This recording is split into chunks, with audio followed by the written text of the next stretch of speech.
to go? Yes, sir. Hey everyone, Tim Carroll here with Endure Training Co. I'm here with Chris Flores, owner of Flow Fitness, as well as the head athletic trainer at Westwood High School, as well as an adjunct professor at Kane University. Chris has been in the fitness business for the last 20 years. He is a master trainer for Animal Flow. He is a movement specialist. And one of the things I'm really excited about is we're gonna partner up with Chris to bring a program to teenage athletes, high school athletes, that is really geared towards injury prevention. So we're going to talk a little bit about what the program is and hopefully get you guys a little excited about it. So first, Chris, I want to ask you, what's the difference between an injury prevention program and, say, a sport agility program? I think when they have sport agility programs, the focus is on performance. You want the athletes to be bigger, faster, stronger, and all that stuff, which is great. The problem I'm seeing in my experience is that most coaches will say the best ability is availability. So keeping the athletes healthy. And so what I see in my years of coaching and training is all these little things that people aren't doing that are causing injuries, and how we can avoid those things from happening if we had a program that worked on mobility, that worked on flexibility, worked on keeping the athlete on the field. That's great. So to that point, what could an hour-long session look like for these athletes who are typically, going and doing some sport-specific work, or maybe going and hitting the weight room? What would an hour look like here at Endure with an athlete who is doing Chris's injury prevention program? So one of the things we focus on is a couple of components, right? So our first component is soft tissue. So getting the soft tissue to actually be malleable so the athlete can move. We then work on activation, which is essentially working on areas of the body that an athlete needs as far as hip extension, core stability, shoulder mobility. Then we go into dynamic warm-ups, so just more movement stuff. Then we have a part of it that's ACL injury prevention. So we work on deceleration, teaching athletes how to stop and slow down. And then we go into just components of strengthening areas that they normally don't work on. So it's not your typical squats and deadlifts and things like that. It's more strengthening areas that the athlete needs that are gonna help them with their movement practice. That's great. So in addition to ACL injuries, what are the other common things that you're seeing pretty frequently with athletes these days? Oh man, so many. We have a ton of ankle issues. A lot of our runners, you worry about shin splints, things like that. Our baseball players, our lacrosse athletes, shoulder instability, a lot of shoulder dislocations, a ton of lower back issues, and just a lot of things that can be avoided if the athletes did a program like this. That's awesome. So correct me if I'm wrong, an athlete who is in season would still be able to participate in an injury prevention program, as opposed to a lot of times coaches, trainers don't want athletes who are in season doing a lot of extra physical training like lifting heavy. Is this something that someone who is out of season can do, in season can do? Who is this program for? Honestly, athletes at any part of season can do this because it's not high demand. And the biggest thing when you think about the body and movement in athletes is the amount of stress being placed on the body. This is not putting a bunch of load and stress on the body. This is actually giving the body tools that they can then take into the season. So even while they're in season, they need to work on these components of movement so that they don't get those injuries. And that makes sense. What would this look like? Would it be once a week, twice a week? What are we thinking about in terms of the structure of the program? Best case scenario, athletes should do this 2 to 3 times a week. So if they can get that practice in at least twice a week at minimum, that's going to help avoid a lot of the issues going on down the line. And I know what most parents think of is a lot of stuff added on top of what they're already doing. But my biggest thing and what I see all the time is when that athlete gets hurt. And I was telling you before this, there's nothing worse than sitting there looking at an athlete and telling them, hey, your season's over because of this XYZ injury. And you have to be the ones to deliver that news, knowing that it could have been avoided if they did something like this twice a week.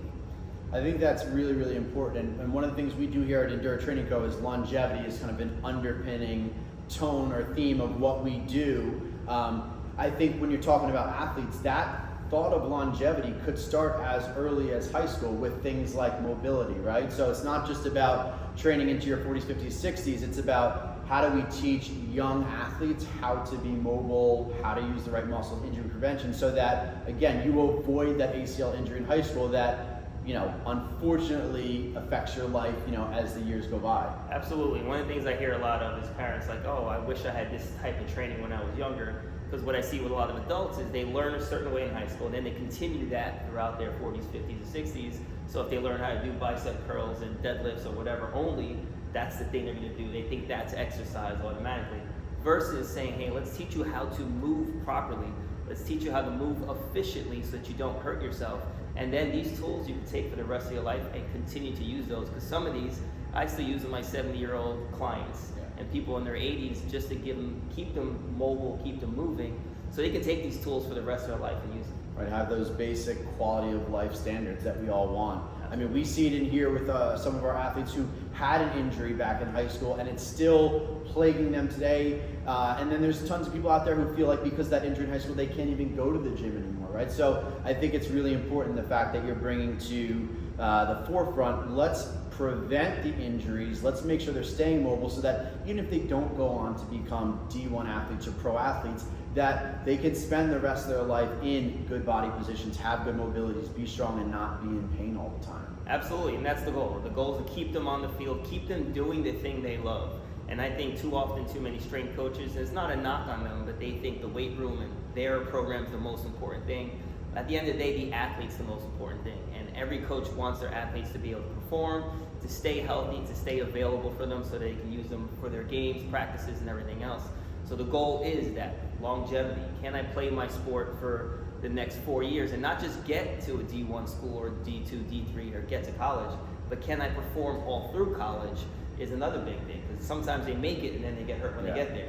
So it's not just getting them to one point, this is something that sustains them throughout their entire career. Now, question for you, you've been in the industry long enough, last one here, we'll wrap up. Do you feel like you're seeing more injuries now with these types of high school athletes who are doing more year-round programs, who are putting their bodies in the same position day in and day out, and who aren't really exploring those other positions that, let's say, a multi-sport athlete used to do? Now it's just, we're playing baseball 365 days a year and we're throwing. Like, are those injuries more common now, or what are you seeing? We're seeing more of them, and a lot of the reasons why, and I tell people, it's like having your car and driving every day and never changing the tires. You're doing the same repetitive stress over and over and over again. There's no new stressors coming in, because if you do the one thing, let's say it's pitching, you're just doing the one thing, throwing, that arm can only have so many miles on it. So if we can do other things, move other body parts, move the body in different directions, now there's not so much stress in one line of the tissue. And at the end of the day, it's all about your tissue response to stress. And so if you have the tissue responding to that same stress over and over, let's say running, for example, it's a very linear movement. If you just do that over and over and over again, well, the tissue is just being expressed in one way. Right. Your body should be able to move in all these different types of ways, and different angles and different loads and different stress.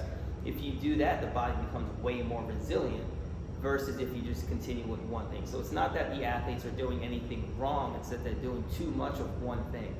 And then you go in the weight room and you do the same thing. It's the same linear stress over and over. And everyone's wondering, well, why are we having kids with tendonitis? Why are we having them with normally issues you would see in adults? We're seeing in 14, 15-year-olds severe tendonitis, way too early for their age. And so a lot of them are too young for their bodies to move like they're so old.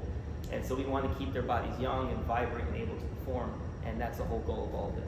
And to Chris's point, right, he said resilience. We want to build resilience, and we're going to coin this program. We've got our indoor training code. We're going to call it EnDurability, so building durable athletes. Because like Chris said, a good athlete is great, but a healthy athlete a lot of times is what we need. Once you're injured and you're on the sidelines, things aren't so great for that team and maybe not for your career as an athlete. So that's why we're so excited. We feel like we've got that undertone of longevity here. Chris fully believes in that. He's going to be writing the program, and we're really excited to bring this. It's going to be an 8-week program. I think we're going to go twice a week if we can. And just look out for details. They'll be in the comments below, as well as we're going to be sending out some newsletters. So Chris, thank you so much for your time today. Thank you. I appreciate it. Bye, guys.